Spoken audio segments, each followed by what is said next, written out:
Hey everybody, it's Dandin Mindfire from the Bristol Bane server, and if you're just joining us on this video series, we're going to be talking about gear and some of the things you can do for your heroic character that was just released.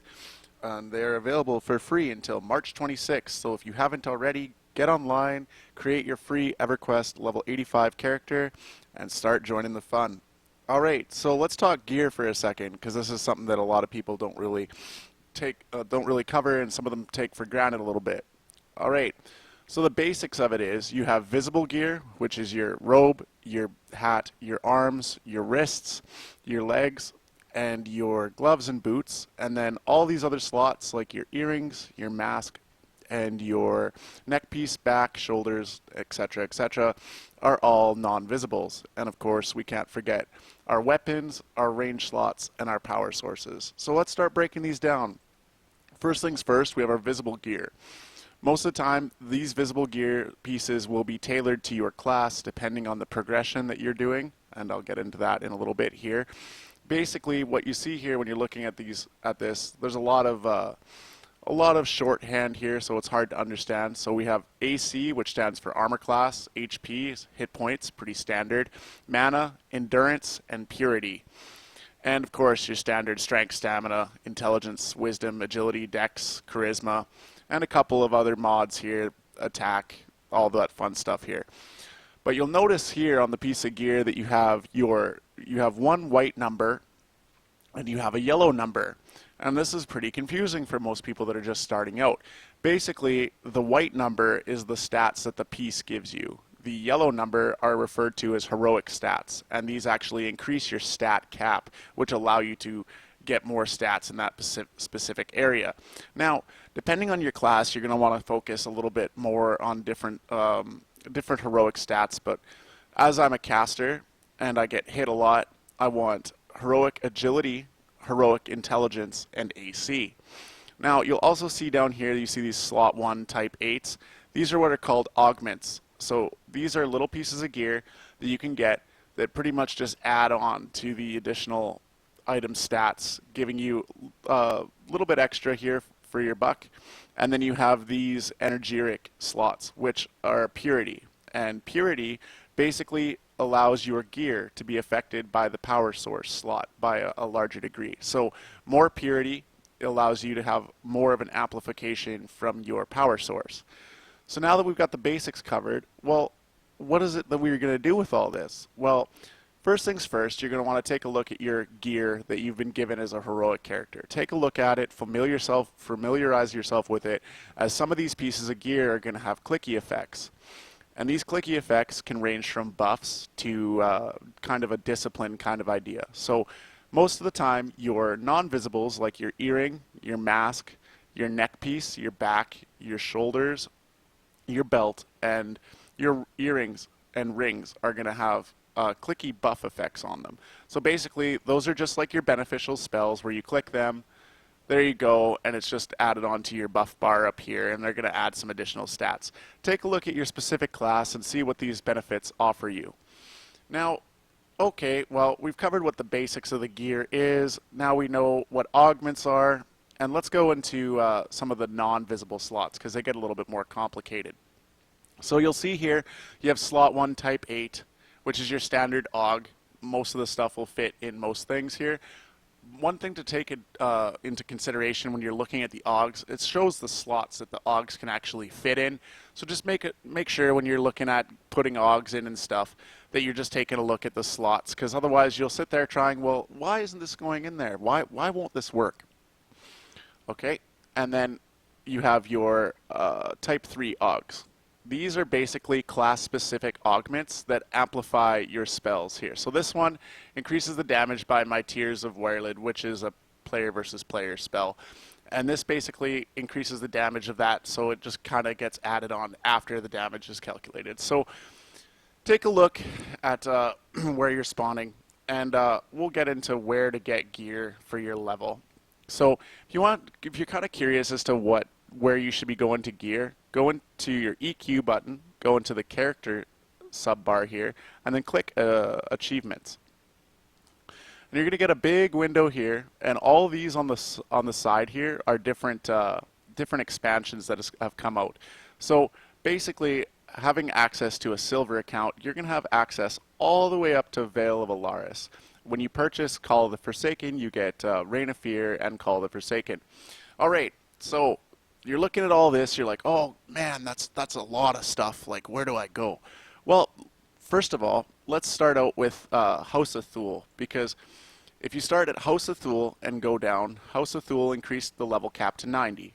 Veil of Alaris increased it to 95, and Reign of Fear bumped it up to 100. So, if you're on an 85 heroic character, you're going to want to start looking at the House of Thule stuff here. And basically, if you go into the progression tab here, it'll show you like, well, actually, go to quests, sorry, not progression. It'll show you like Mercenary of the Ferrot, Partisans of the Ferrot. So these are zones that you're going to want to go into and do these quests. The quests are optional, but if you do the quests, you get experience, and in some cases, you actually get gear. So if you just look at some of these, you can go and find out, okay, well, what are these all about? You can start looking them up and start doing quests here. But in each expansion, it starts out with a Tier 1 zone, which is like the Ferrot and House of Thule. And as you go down, you'll start getting into the grounds, which is like Tier 2, the well, stuff like that. And as they go down the list, the tiers kind of go up.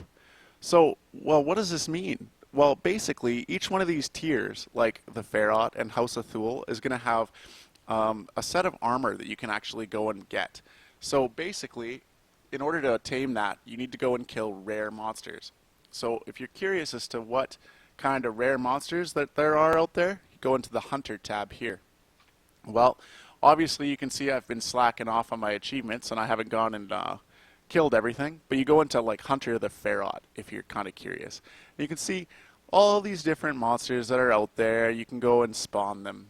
And basically, I'll give you guys a link here in the description of this video as to how to find where these guys are at, because there's a couple good websites out there that really do break it down. It'll explain how to spawn them, what monsters you need to be killing in order to get these pieces. And most of the monsters there will have a good loot table. It'll show you like, okay, well, let's say for example, one of the mobs in the Ferrot drops a breastplate. So you're going to want to sit there and farm him out and try and get the stuff here. So basically, House of Thule gear from the name mobs will carry you into Tier 1 Ferrot armor, which is going to carry you up until level 90. Of course, you're going to get more statistics and better gear from taking out higher content. And of course, if you're a raider as well, you're going to get the same basic idea. So how this works is, each one of these mobs is going to drop a piece, and it'll say like abstruse, blah, blah, blah, breastplate. And it's not going to actually be class specific, it's going to be all. So basically, anyone in your party can have a chance to go and make this. So you pick up the armor piece, and then you go to one of the vendors inside that expansion, you purchase the coalescing agent for your class, and you just combine the two together. Well, in Ferrot, you need a template as well.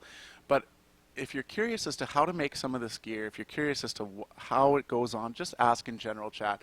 I guarantee you there's somebody in your server there that will be more than happy to help you out with the recipes there that'll make that gear. So there's visible armor. Non-visible armor, like earrings and masks, is a little bit more friendly because they'll just drop right off the mob. It'll be like, let's see, what do I have that's group armor? So let's say, for example, this is group armor, and it's not. It'll basically just drop like thick woolen shoulder pads. And one thing to note, that this stuff is actually all, so all classes and races can wear it, sorry. So a lot of the non-visible gear pieces has gone that way where anybody can use it, but if you scroll down to the very bottom, it says this item is most beneficial to enchanters, which is my class, or warrior and shadow knights and paladins. But you know what, the wonderful thing is, if you understand what you're looking for in terms of stats, you can actually wear other people's gear to get the heroic stats that you're after, because everybody's going to want to gear differently. They're going to want to get different heroic stats that they're trying to focus on. So I'll give you guys a basic overview as to what you should be looking at for heroics, although I don't really have a very good understanding of what all the higher end people gear at for their specific classes. But you know what? Just talk to someone of your class. Well, what heroic stats should I be looking into? and they'll definitely point you in the right direction. In terms of enchanters, for enchanters, the statistics you want to be looking for on your gear is armor class, heroic agility, heroic intelligence, and spell damage. So if you look in your stats page there, all these stats are there, and they'll kind of give you a little bit of a brief toolbar if you like kind of just mouse over here. So clairvoyance, for example, adds a chance to return mana when you cast successfully. So if you just mouse over there, take a look at all the different stats. I'm not going to go through all of them because that would take far too long. But in terms of like what you want for statistics, it all depends on your style. There is no real like right answer. For example, you might want to build a magician that can take melee damage if you want, and in that case, you'd want to be looking for statistics like armor class and heroic agility. Different playstyles demand different gear, and you might think, well, it's not that big of a deal. It's just a couple heroics here and there, but I'm telling you, heroics and the stuff that come from it make a big difference. So now, let's talk weapons and shields, okay? I am not a melee class, so if I get this wrong, let me know, okay? If you're a melee class, you take the delay take the damage and divide it by the delay, and that'll give you your ratio. You want the highest ratio possible in your primary hand. If you're a dual wielding class, the proc, like your combat ability proc, will proc more often in your primary hand. You'll swing more often, and you'll do more damage with your primary hand. If you have a secondary weapon, you'll still proc your weapon proc on your secondary weapon, just not as often, and you won't get all of the benefits from like the damage modifiers on your secondary. Please, melee classes out there that are watching this video, if I get this wrong, please let me know, as I only have a limited amount of experience with melee, as I tend to primarily play casters. Okay, so another thing to note is, depending on your class, you get different bonuses through AAs that allow you to get more stats or more dodge ability or block ability chance or whatever based on the weapon style that you're using. Okay, for casters, if you are below 91, you want to wear a primary slot and a shield, because for casters, if you wear a shield in the secondary slot, all of the AC that you get in your shield affects you. It goes underneath the cap, because there's AC soft caps for each class. So any AC that you get above that for a caster especially gets reduced by a certain percentage. I think it's like you get 10%, I think. But all of the AC in your shield slot goes onto that. So what you want to do is, if you're wearing a shield as a caster, you want to throw your biggest AC Aug in your shield. Okay? If you are above 91 and you have started to purchase the staff block AAs, which I highly recommend, you want to switch to a two-hand weapon, because extensive parsing has stated that shield block is inferior to staff block. So if you're wearing a two-handed weapon and you have max staff block for your level, you're actually going to block more often than wearing a shield. Now, I'm not really quite sure where the logic was on that, but whatever, that's how it works. Okay? So then on top of that, you want to look at, for casters, the base damage and delay doesn't really affect us as much, but you want to look down here as to what your focus effects are. So these Augs in here add different combat procs to me. So whenever I cast a spell, I can proc this Force of Corruption, which is a corruption nuke, and I can also proc Alleviating Burst, which pretty much gives me mana back. So pretty much whenever you're looking at Augs, just take a look at them, see what they do for you, and just kind of make a decision that way. In terms of casters, don't even bother dealing with base damage Augs, because they won't do you any good, because meleeing as a caster, well, you can do it, isn't really going to be your highest DPS, okay? So just take a look at that, take a look at what you have there, and just kind of make decisions from that. Another thing that's really important for all classes is your range slot, and I'll explain why. Your range slot has improved dodge, and let's go down there so we can read that. Increases your dodge rating by a certain amount. Pretty much how this game works is AC at armor class and stuff will reduce the amount of damage that's coming in, but if you have a chance to dodge, you want to take that, because dodging a blow and not getting hit at all is definitely better than getting struck for a lower amount. So take a look at that, take that into consideration. The last slot we have to cover here is, of course, our power source. Okay, our power sources are very, very cool. If you take a look, you probably I think you start with one. I use the metal orbs on my enchanter, and basically, it gives me more armor class. So you put your power source in, and you can tell what stats it affects. The green stats are the ones that your power source is affecting, and the red stats means that it's reducing that value. So there's a trade-off for each power source. Do a little bit of homework. There was a good thread on it. If anybody can find that thread, please link it. I looked for it. I just don't know. Okay, so now we've covered gear. We've covered all sorts of augments and the benefits of it. And one last thing that we'll get into here is mercenaries. Mercenaries can also now get gear as well, and you'll start seeing that as you get into Call of the Forsaken, or sorry, yeah, I think that's right. Anyways, yeah, you do the heroic missions, and you get the currency for doing that, which is Marks of Valor, I believe. And with these, you can go and purchase gear, augments, and you can also purchase mercenary gear and amplify your mercenary a little bit. I mean, as you can see, the stats on that isn't really huge, but there you go. One last thing I want to cover before I call this a day is evolving items. You might stumble across one of these in your day, you might not. It depends on where you go. Basically, these are items that grow with you as you level. So I have the heroic stone tier, and well, as you can see, it takes a little bit of my experience away, and it slowly levels. Mine is level 13 out of 20.